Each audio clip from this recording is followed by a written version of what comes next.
We live in a world where this is the current set of popular indie games.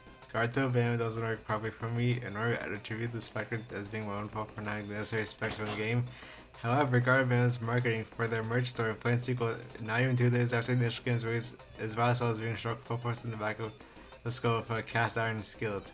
This is the first time I'm running a review like this, because not only am I getting angry at that people keep exploiting this film for instant success, I'm disappointed that this game proves anybody can do it. FNAF was revolutionary for its time. When it started out well, but it took them years for their mark to go excessive and drive them to the ground. Then I thought public playtime was as low as we could go. But its 5 playtime looked good and actually on my computer. Kindly Beast released the entire Banban machine before issues started to rise. Mob Games did significantly by releasing NFT is 2 months after the release of Chapter 1. You waited approximately 20 hours and 11 minutes before announcing a sequel and adding a merch run to your main menu. Couldn't keep your ship together for a day. Shigarten me off till I ban. This game is 30 minutes long, has been out for 2 days, and has a sequel announced on the merch link in the menu. That tells you all you need to know. Hunt Down the Freeman was better. It took me 40 minutes to beat this game. The bird was so unbelievably sexy, I was too flustered to even get past the part where he was sitting there with his mouth open. The second I saw him looking at me in the hallway, I knew that I was struggling to beat the game. Instead of trying to progress through the game, I was sitting there just staring famously like what it would be if he was real. After edging myself to the ideas I had about said bird, I finally was able to move onto the chair puzzle. Once I saw him sitting in the chair staring at me coming towards me, I couldn't resist. I jumped out of my chair towards him and broke it. But since it was the bird's fault, I wasn't mad. After the bird got out chair and started running at me, I had no choice but to climax. That sexy pink bird chasing me through kindergarten is all that I dreamed about since playing this game. I can't even think straight. All my thoughts are haunted by this pink bird. That being said, I recommend this game to any fans of the horror genre. It is a masterpiece. I miss Slenderman. This game made me throw a beer bought by kids. Best Cryptobite I've ever played. I know where this is going. It all starts with the merch in the menu. Merch for a 30-minute experience that Bird introduces, let alone that it develops and its characters and the material already provided. Had seen that before?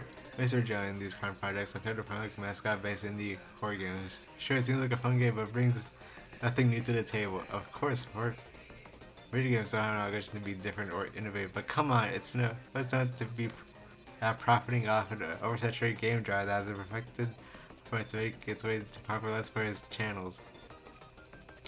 As for the game itself, it's okay, although I feel like there was no need for a drone. All it does is press buttons, and once it goes just be put in the player's reach if they're not already there. Also, controlling it feels a little slow due to the fact that a few seconds after starting it, it's out where to go. There's one thing I liked.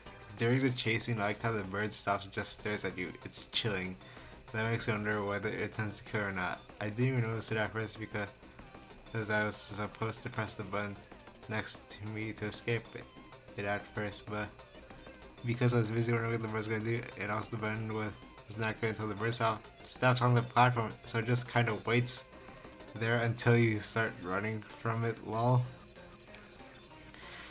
But yeah, that's about it. The game doesn't feel complete with the amount of content in it. It could have just been released right then the first game, if the team was planning to continue the project anyways. Especially considering there are areas that just look like they exist, but that you won't go through during your gameplay.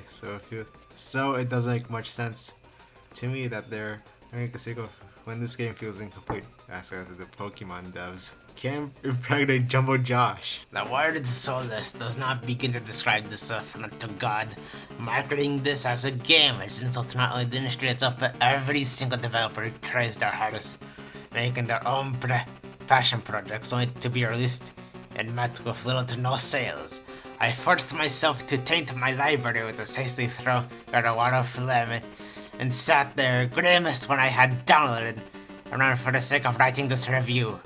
The indie horror trend of innocent thing for children to the bad and scary has become so unoriginal, so unbearably bastardized that this atrocity that has gotten up Banban, a so-called horror game that's as scary as a bruised part of a banana. The only difference being that bananas are actually good for children to consume, so the experience is short, it will feel like an eternity as you go through the same cliche of a dark a big dark room full of things for children. Big dark hallways are full of buttons avoiding the terrifyingly awful entities the devs actually managed to dare market as monsters. Slowing down to solve this easy puzzles that are only there so they can claim this as gameplay. This thing is designed for the one reason only: merchandising. A notable characteristic that brings games like this one in order to puppy playtime together is generally depressing character design, going no further than creating a brightly colored lever spot and giving it big sharp teethers that would make it just scary for the little dog like he's a big boy for playing the thing designed to suck money from his pockets. And it shows, considering the fact that despite the game not releasing a week ago, it proudly displays a buy merchandise button for its title. Each creature in this game carries no more than 2 cartons designed excluding the titular one, who has a whopping 4, making it easy to regurgitate them onto whatever local snout rags they please. It doesn't matter as long as kids pay upwards to $30 for this, right? This burning pile of good of physics and code does its best to come to one of those viral, those scariest game ever type of games that found out the phrase was 80 years ago, waiting for it to be swept off the road by some guy new to a families of brain-dead children, or you're paying the ones who are harder to please to hype it up as a dark, scary horror game, getting the youth raised by the internet to consume the product. Not to mention the apparent sequel, which was already announced to make the youth consume even more and further drive home the idea that this thing has a deep story, but as a sloppy, drunken mess of children's entertainment. Any attempt it makes to drive home results in its head crashing head onto an oak tree, killing it. From the title game to the get hype, this game is so scary marketing. This release feels less like a game or like a hit in the head of a sledgehammer. You Fordak brothers, you have managed to make something that brings you the complete opposite. I hope you're as happy as your studio claims, and I hope you have a rotten day. This is not a good or finished game. It's a 20-minute collection of poorly designed puzzles, invisible walls, bad physics, and unspoiled monsters. At its core, it's a game that's designed to become popular through growing attention of YouTubers who can milk it for its content, similar to those like Puppy Playtime Rambo Friends. It's an early solace experience with fewer joint ideas, or even realistic ideas at all. Something as low as it can appear on the Steam store, let alone don't have people playing it. Do better. This game better be fucking sick. Entire indie horror has fallen off. The game was free, but I still felt scammed.